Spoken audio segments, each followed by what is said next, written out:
Ok, eu não te falei que era tão rápido? Pois é. Bom, na aula de hoje, eu falei sobre o renascimento comercial, falei sobre o renascimento urbano, falei do surgimento do mercantilismo e já dei ali uma pitadinha sobre a Igreja Católica na questão da estar em descompasso com o seu tempo durante o surgimento do mercantilismo, tá bom? Bom, agora nós iremos para aquela revisão. Se você perdeu a aula, não deu para anotar, me acompanhe. Vamos lá, joga no quadro. Então, na aula de hoje, foi falar sobre o renascimento do comércio e do também artesanato e o renascimento urbano. Vejam vocês que o comércio ganhou significativos impulso com a melhoria dos meios de transporte, o desenvolvimento do artesanato urbano e o maior contato com os povos orientais. Quando o Ocidente entra em contato com o Oriente, eles vão fazer o comércio. Por exemplo, quando entrou em contato com os árabes, os produtos que eram vendidos no Oriente passam a ser vendidos e conhecidos no Ocidente. E o que era do Ocidente passa para o Oriente. É uma troca cultural, é uma troca comercial ao mesmo tempo.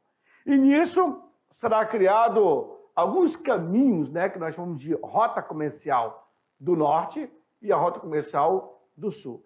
Na imagem que vocês estão vendo na tela, é o início do surgimento das feiras. As feiras são elas que irão fazer surgir as cidades, ok? Vamos. Aí eu tenho as principais rotas, como eu mostrei para vocês.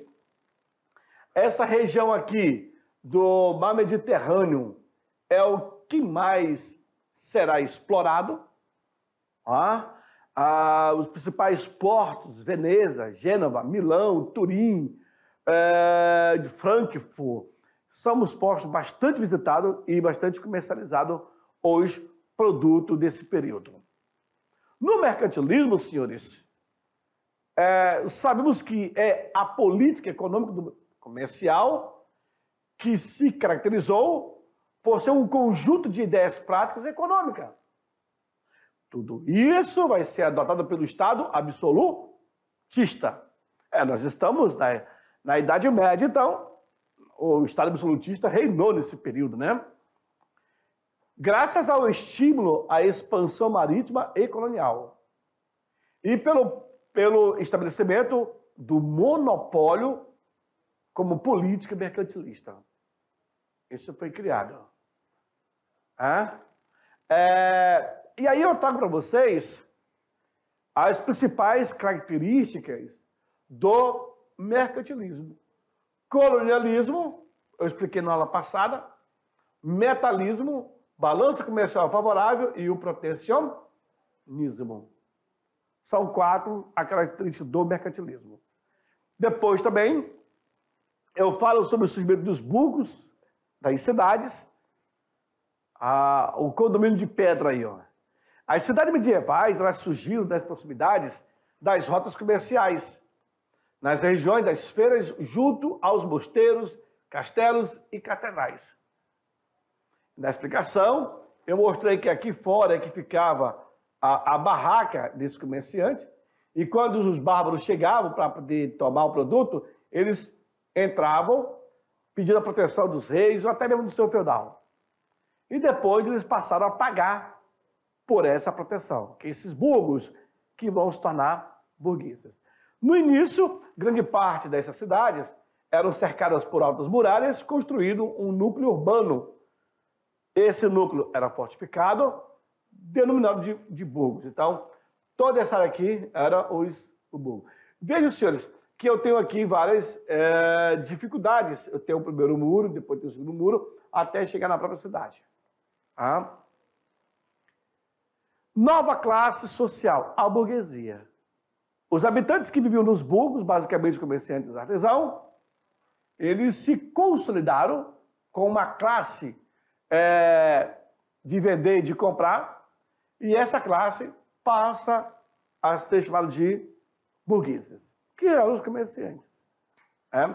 Feito isso, já temos aí essa formação social que vai aparecendo aí durante a Idade Média. Por fim, senhores, começa a haver o conflito, surge o conflito através do comércio contra a igreja. A igreja, ela vai favorecer quando ela tira proveito, mas ela critica quando ela não é contemplada. E aí, claro, a Igreja Católica havia um grande conflito de interesse, visto que o acúmulo de riqueza era condenado pela igreja, a avareza. Ela fala isso, na verdade, os padres falavam isso na época, porque tinham outro entendimento. Hoje é diferente. A Igreja Católica, ela era detentora de grande poder naquela época, mas seus poderes seriam reduzidos depois que começou e depois que chegou a Reforma Protestante. Essa reforma vai ser liderada por Martim Lutero. Eu creio que na próxima aula a gente vai falar sobre isso. Bom, mas agora, aluno, vou te deixar com essa atividade aí. Daqui a pouco eu volto para fazer a correção. Até lá.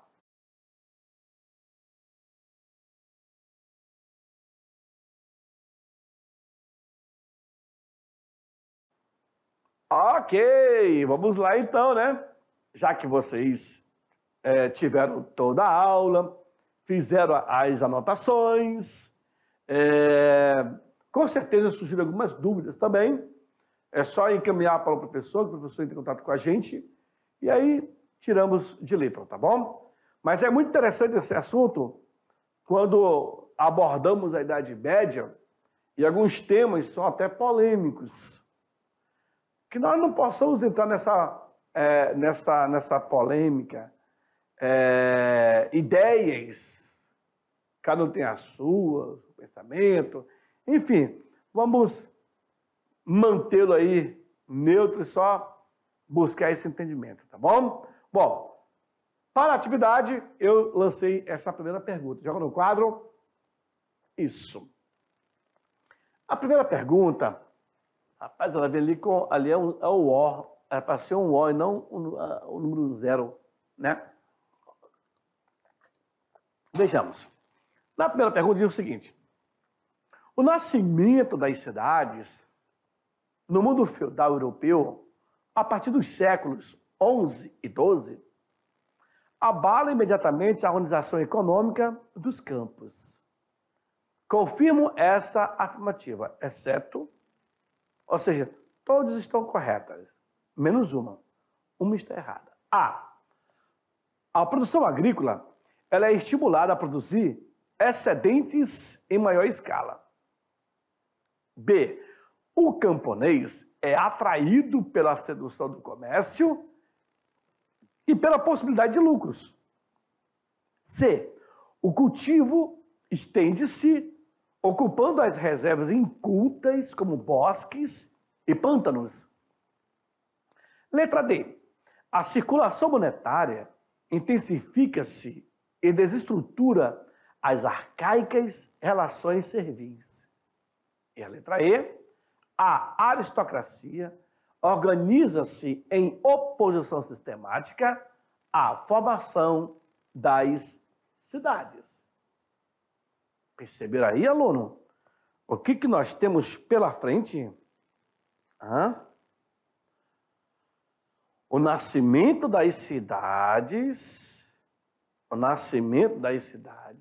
no mundo feudal europeu, a partir do século XI e XII, abala imediatamente a organização econômica do campo. Então, todos estão corretos, menos uma. Menos uma. Já sabe? Bom! Aluno top das galáxias é isso mesmo, já sabe, então. Resposta correta, essa letra E. E de elefante. E de elefante. Viu? Então, vamos lá. Questão 1 diz o seguinte: o nascimento das cidades no mundo feudal europeu, a partir dos séculos XI e XII, abala imediatamente a organização econômica dos campos. Ok. Confirma essa afirmação. Então, a produção agrícola é estimulada a produzir excedente de maior escala. A produção agrícola é estimulada a produzir excedente de maior escala? Sim. O camponês é atraído pela sedução do comércio e pela possibilidade de lucro? Sim. O cultivo estende-se ocupando as reservas incultas como bosques e pântanos? Sim. A circulação monetária intensifica-se e desestrutura as arcaicas relações civil? Sim. A aristocracia organiza-se em oposição sistemática à formação da cidade? Claro que não. Claro que não. Ah? O que eu estou fazendo, que você entenda, olha só, a aristocracia, a nobreza, ela se organiza contra a formação da cidade. Claro que não. Elas irão parabenizar. Oh, agora que vai rolar mais impostos. Perceberam a leitura? Quando eu falo assim, ó, o nascimento das cidades no mundo feudal, a partir do século XI e XII, abala imediatamente a organização econômica dos campos. Qual era a organização econômica dos campos? Era o feudal. Quando acaba o sistema feudal, vai surgir um outro sistema. Né? Então, a produção agrícola ela vai ser estimulada a produzir o excedente em maior escala. Para quê? Para fazer comércio, para vender, para negociar. O camponês, antigamente, ele era servo, porque ele pertencia ao antigo regime feudal. Agora ele não é mais servo, ele é camponês. Ele vai ser atraído pela sedução do comércio. Por quê? Se ele planta, se ele colhe, ele vende. Ao vender, ele tem lucro. Perceberam? O cultivo estende-se às reservas incultas, às reservas que não são ocupadas. Tá? Então, eu começo a plantar em bosques, em pântanos, em reservas, e aí a produção vai ter excedente. O excedente eu me levo para as feiras, eu vendo, começa a girar um capital. E nisso eu tenho lucros. A circulação monetária, a circulação do dinheiro, intensifica e desestrutura a antiga relação, que era a relação feudal. Massa, né, aluno? Gostou? Seguimos, então, com o número 2. O comércio ganhou significativo impulso com a melhoria dos meios de transporte, o desenvolvimento do artesanato urbano e um maior contato com os povos orientais. Expliquei aqui na aula. Além do comércio local, desenvolveram-se também grandes rotas de comércio internacional. Certo? Que rotas foram essas? A. Rota comercial do norte e rota comercial do sul. B. Rota comercial germânica e rota comercial romana. C. Rota comercial do Atlântico Norte e rota comercial do Atlântico Sul. D. Rota comercial asiática e rota comercial africana. D. Rota comercial do Mediterrâneo e rota comercial do Mar Egeu. Aluno, claro que você que assistiu a minha aula vai saber muito bem qual é a resposta. Tá fácil. Não é que tá fácil. É que você estudou. Você sabe muito bem qual vai ser a resposta. Não é que tá fácil, é que você teve aula. É que você aprendeu. Hã? Com isso, só tem a responder. Qual é a questão? Resposta correta é a letra A. Lembram que durante a explicação eu mostrei aquele mapa para vocês, aonde eu dizia que aquela rota ali do Mediterrâneo era mais cobiçada, mais visitada, Gênova, Veneza, Milão, Turim, enfim, Frankfurt, todas essas foram bem ocupada, né? Foi bem ocupada pelos mercadores, vendendo os seus produtos, negociando e tendo contato com as especiarias, cara. As especiarias do Oriente, por exemplo. Tá? E nisso se deu aí uma grande vantagem, porque além da venda e da compra, nós temos aí o aculturamento, o surgimento de novas culturas, essa inter-relação entre o Ocidente e o Oriente. Legal, né? Partimos então para a próxima questão. É a política econômica, veja bem, é a política econômica do capitalismo comercial, que se caracterizou por ser um conjunto de ideias e práticas econômicas adotadas pelo Estado absolutista, pelo estímulo à expansão marítima e colonial e pelo estabelecimento de monopólios como políticas mercantilistas. Ok? Essa política característica da Idade Moderna era também conhecida como A. Absolutismo, B. Liberalismo, C. Mercantilismo, D. Capitalismo e a letra E. Socialismo. Aluno, essa tá mamão com açúcar. Quer que eu pergunte novamente? É a política econômica do capitalismo comercial. Checkmate. Que se caracterizou por um conjunto de ideias e práticas econômicas adotadas pelo Estado absolutista. Tudo isso eu expliquei aqui na aula. Também incentivado pelo estímulo à expansão marítima e pela expansão colonial e pelo estabelecimento de monopólio como política mercantilista. Tudo isso está afunilando para quem? Para onde? Para ele, para o mercantilismo. A política econômica que irá surgir durante a Idade Média. Fechou com 10? Então, vamos lá. Partimos para a questão do Enem. Essa aqui é caveira, hein, aluno? Caveira, presta atenção. O sistema mercantilista tinha como principal objetivo o lucro.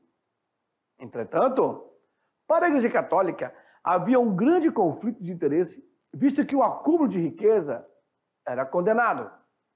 A Igreja Católica era detentora de grande poder à época, mas seus poderes seriam reduzidos após... tá fácil.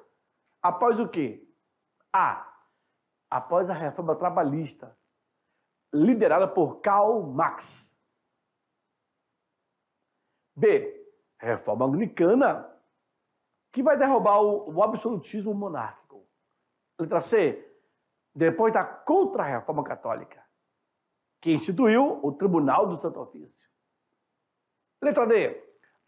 Depois da Reforma Protestante, que vai ser desencadeada por Martinho Lutero. E letra E. Após a Reforma Administrativa, que reestruturava a Europa, causando aí a derrocada do sistema feudal. Está fácil, né, aluno? Letra D. Reforma Protestante. Ficou fácil por quê?